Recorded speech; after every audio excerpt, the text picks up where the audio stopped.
ಮಂಡ್ಯದಿಂದ ಕಣಕ್ಕಿಳಿತಾರ ಮಾಜಿ ಸಿಎಂ ಕುಮಾರಸ್ವಾಮಿ. ನಿಖಿಲ್ ಪ್ರಜ್ವಲ್ ರೇವಣ್ಣ ಸ್ಪರ್ಧೆ ಬೇಡ ಎಂದಿದ್ದಾರೆ ಅಮಿತ್ ಶಾ. ಮಂಡ್ಯ ಹಾಸನದಿಂದ ಮಾತ್ರ ಜೆಡಿಎಸ್ ಸ್ಪರ್ಧೆಗೆ ಸಮ್ಮತಿ ಸಿಕ್ಕಿದೆ ಅಂತ ಹೇಳಲಾಗ್ತಾ ಇದೆ. ಅಮಿತ್ ಶಾ ಈ ಸೂತ್ರದಿಂದಾಗಿ ಹಾಗಾದ್ರೆ ಕುಮಾರಸ್ವಾಮಿ ಅಸಮಾಧಾನಗೊಂಡ್ರ? ಹಾಸನ ಮಂಡ್ಯ ಕ್ಷೇತ್ರಗಳಿಗೆ ಪಟ್ಟು ಹಿಡಿದಿದ್ದಾರೆ ಕುಮಾರಸ್ವಾಮಿ. 2 ಕ್ಷೇತ್ರಗಳಲ್ಲೂ ಜೆಡಿಎಸ್ ಪರ ವಾತಾವರಣ ಇದೆ ಅಂತ ಎಚ್ಡಿಕೆ ಹೇಳ್ತಾ ಇದ್ದಾರೆ. ಅಂತಿಮವಾಗಿ ಮಂಡ್ಯದಿಂದ ಕುಮಾರಸ್ವಾಮಿ ಕಣಕ್ಕಿಳಿಯುವಂತಹ ಸಾಧ್ಯತೆ ಇದೆ. ಅಮಿತ್ ಶಾ ಸೂತ್ರದಿಂದ ಕುಮಾರಸ್ವಾಮಿ ಅಸಮಾಧಾನಗೊಂಡ್ರ? ಮಂಡ್ಯ ಹಾಸನದಿಂದ ಮಾತ್ರ ಜೆಡಿಎಸ್ ಸ್ಪರ್ಧೆಗೆ ಸಮ್ಮತಿ. ಈ ಬಗ್ಗೆ ಹೆಚ್ಚಿನ ಡೀಟೇಲ್ಸ್ ಅನ್ನ ಕೊಡ್ತಾರೆ ನಮ್ಮ ಪ್ರತಿನಿಧಿ ಸುರೇಶ್. ನ್ಯೂಸ್ ಡೆಸ್ಕ್ ಇಂದ ನೇರ ಸಂಪರ್ಕದಲ್ಲಿದ್ದಾರೆ. ಸುರೇಶ್, ಬಹಳಷ್ಟು ಪ್ರಶ್ನೆಗಳಿದೆ. ಒಂದು, ಕುಮಾರಸ್ವಾಮಿ ಅವರು ಹಾಗಾದ್ರೆ ಮಂಡ್ಯದಿಂದ ಸ್ಪರ್ಧೆ ಮಾಡ್ತಾರಾ? ಆರಂಭದಲ್ಲಿ 4 ಕ್ಷೇತ್ರಗಳಿಗಾಗಿ ಪಟ್ಟು ಹಿಡಿದಂತಹ ಜೆಡಿಎಸ್ ಈಗ 2 ಕ್ಷೇತ್ರಗಳಿಗೆ ತೃಪ್ತಿ ಪಟ್ಕೊಳ್ಬೇಕಾದಂತಹ ಪರಿಸ್ಥಿತಿ ಇದೆಯಾ ಹಾಗಾದ್ರೆ? ಶ್ವೇತಾ, ಹೌದು. ಈಗ ಮೊದಲಿನಿಂದಲೂ ಕುಮಾರಸ್ವಾಮಿ ಅವರು ಹೇಳ್ತಾ ಇದ್ದಂಥ ಒಂದು ಮಾತು, JDSಗೆ ಎಷ್ಟು ಸ್ಥಾನಗಳು ಬೇಕು ಅನ್ನುವಂಥ ಒಂದು ಪಟ್ಟಿಯನ್ನು ಮಾಡ್ಕೊಂಡು ಬನ್ನಿ, ನೀವು ಕೇಳಿದಷ್ಟು ಕೊಡ್ತೀವಿ ಅಂತ. ಅಂದರೆ ಒಂದು 5ರಿಂದ 6 ಸ್ಥಾನಗಳು ಸಿಗುವಂತಹ ನಿರೀಕ್ಷೆಯನ್ನು ಕುಮಾರಸ್ವಾಮಿ ಅವರು ಇಟ್ಕೊಂಡಿದ್ರು. ಆದರೆ ನಿನ್ನೆ ನಡೆದಂತಹ ಸಭೆಯ ಬಳಿಕ ಕುಮಾರಸ್ವಾಮಿ ಅವರ ನಡವಳಿಕೆಯನ್ನು ನೋಡ್ತಾ ಇದ್ದರೆ ಎಲ್ಲೋ ಒಂದು ಕಡೆ ಅಮಿತ್ ಶಾ ಅವರು ಕೊಟ್ಟಂತಹ ಈ ಒಂದು ಸೂತ್ರದಿಂದ ಕುಮಾರಸ್ವಾಮಿ ಅವರು ಸಂತುಷ್ಟರಾಗಿಲ್ಲ. ಹಾಸನ್ ಮತ್ತು ಮಂಡ್ಯ 2 ಕ್ಷೇತ್ರಗಳು ಮಾತ್ರ JDSಗೆ ಬಿಟ್ಟು ಕೊಡುವತ್ತ ಇದೀಗ BJPಯ ಕೇಂದ್ರ ನಾಯಕರು ಒಂದು ಒಲವನ್ನು ತೋರಿಸ್ತಾ ಇದ್ದಾರೆ. ಕೋಲಾರಕ್ಕೆ ಕೂಡ JDS ಪಟ್ಟು ಹಿಡಿದಿರುವಂತದ್ದನ್ನ ನಾವು ಮೊದಲಿನಿಂದಲೂ ಕೇಳ್ತಾ ಇದ್ವಿ. ಆದರೆ ಕೋಲಾರವನ್ನ ಬಿಟ್ಕೊಡೋದಕ್ಕೆ BJPಯ ನಾಯಕರು ಸದ್ಯಕ್ಕೆ ಒಪ್ತಾ ಇಲ್ಲ ಅನ್ನುವಂಥ ಒಂದು ಮಾಹಿತಿ ಬರ್ತಾ ಇದೆ.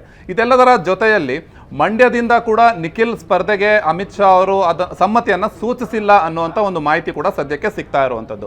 ನಿನ್ನೆ ನಡೆದಂತಹ ಸಭೆಯ ಬಳಿಕ ಕುಮಾರಸ್ವಾಮಿ ಅವರು ಕೂಡ ಮಾಧ್ಯಮಗಳ ಬಳಿ ಎಲ್ಲೂ ಕೂಡ ಈ ಒಂದು ತಮ್ಮ ವಿಚಾರವನ್ನು ಹಂಚಿಕೊಂಡಿಲ್ಲ. ಮಂಡ್ಯದಲ್ಲಿ ನಡೆದಂತಹ ಸಭೆಯಲ್ಲಿ ನಡೆದಂತಹ ಅಂದರೆ ಕಾರ್ಯಕರ್ತರ ಏನು ಒತ್ತಡಗಳು ಬಂದವು, ನಿಖಿಲ್ ಅವರು ಕಣಕ್ಕಿಳಿಬೇಕು ಅಥವಾ ಕುಮಾರಸ್ವಾಮಿ ಅವರು ಕಣಕ್ಕಿಳಿಬೇಕು ಅನ್ನುವಂಥ ಒತ್ತಡಗಳು ಕೂಡ ಬಂದವು. ಈ ಎಲ್ಲದರ ಹಿನ್ನೆಲೆಯಲ್ಲಿ ನೋಡೋದೇ ಆದರೆ ಮಂಡ್ಯದಿಂದ ಅಂತಿಮವಾಗಿ ಕುಮಾರಸ್ವಾಮಿ ಅವರು ಕಣಕ್ಕಿಳಿಯುವಂಥ ಸಾಧ್ಯತೆಗಳು ಬಹುತೇಕ ಇದೆ ಅಂತ ಹೇಳ್ಬೋದು.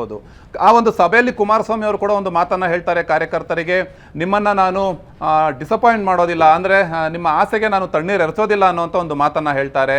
21ಕ್ಕೆ ನನಗೆ ಆಪರೇಷನ್ ಇದೆ, ಆಸ್ಪತ್ರೆಗೆ ಹೋಗಬೇಕಾಗಿದೆ, 25ರಂದು ನಾನು ಅಭ್ಯರ್ಥಿಯನ್ನು ಅನೌನ್ಸ್ ಮಾಡ್ತೀನಿ ಅನ್ನುವಂಥ ಒಂದು ಮಾಹಿತಿಯನ್ನು ಕೂಡ ತಮ್ಮ ಕಾರ್ಯಕರ್ತರಿಗೆ ಹೇಳ್ತಾರೆ. ಸದ್ಯಕ್ಕೆ ನಮಗೆ ಸಿಕ್ಕಂತಹ ಒಂದು ಮಾಹಿತಿಯ ಪ್ರಕಾರ ಖುದ್ದು ಕುಮಾರಸ್ವಾಮಿ ಅವರೇ ಮಂಡ್ಯದಿಂದ ಕಣಕ್ಕಿಳಿಯುವಂತಹ ಸಾಧ್ಯತೆ ಬಹುತೇಕ ನಿಚ್ಚಳವಾಗಿದೆ ಅಂತಲೇ ಹೇಳ್ಬೋದು.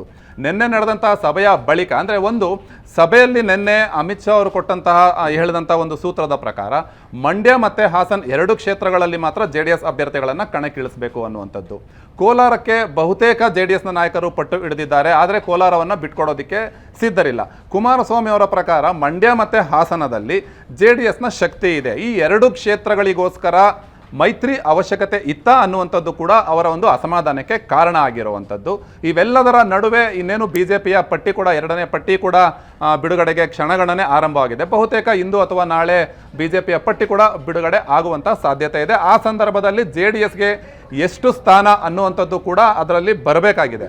ಹಾಗಾಗಿ ಮಂಡ್ಯ ಮತ್ತು ಹಾಸನ್ ಜೊತೆ ಕೋಲಾರ ಇದೀಗ ಒಂದು ಪ್ರಶ್ನೆಯಾಗಿ ಕಾಡ್ತಾ ಇರುವಂಥದ್ದು. ಕೋಲಾರವನ್ನು JDSಗೆ ಬಿಟ್ಟು ಕೊಡ್ತಾರಾ ಇಲ್ವಾ ಅನ್ನುವಂಥದ್ದು ಮೊದಲನೆಯ ಪ್ರಶ್ನೆ.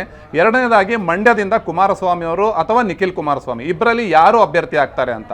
ಸದ್ಯದ ಮಾಹಿತಿಯ ಪ್ರಕಾರ ಖುದ್ದು ಕುಮಾರಸ್ವಾಮಿ ಅವರೇ ಅಖಾಡಕ್ಕೆ ಇಳಿಯೋದಕ್ಕೆ ಸಿದ್ಧತೆಗಳು ಆಗಿದೆ ಈಗಾಗಲೇ ತೆರೆಮರೆಯಲ್ಲಿ. ಆಪರೇಷನ್ ಆದ ಬಳಿಕ 25ನೇ ತಾರೀಕೇನು ಅಭ್ಯರ್ಥಿಯನ್ನು ಘೋಷಣೆ ಮಾಡ್ತಾರೆ, ಆ ಸಂದರ್ಭದಲ್ಲಿ ಕುಮಾರಸ್ವಾಮಿ ಅವರ ಹೆಸರೇ ಅಧಿಕೃತವಾಗಿ ಪ್ರಕಟಗೊಂಡ್ರು ಆಶ್ಚರ್ಯ ಇಲ್ಲ ಅಂತ ಹೇಳ್ಬೋದು. Shweta, yes, thank you Suresh ನಿಮ್ಮೆಲ್ಲ ಡೀಟೇಲ್ಸ್ಗೆ.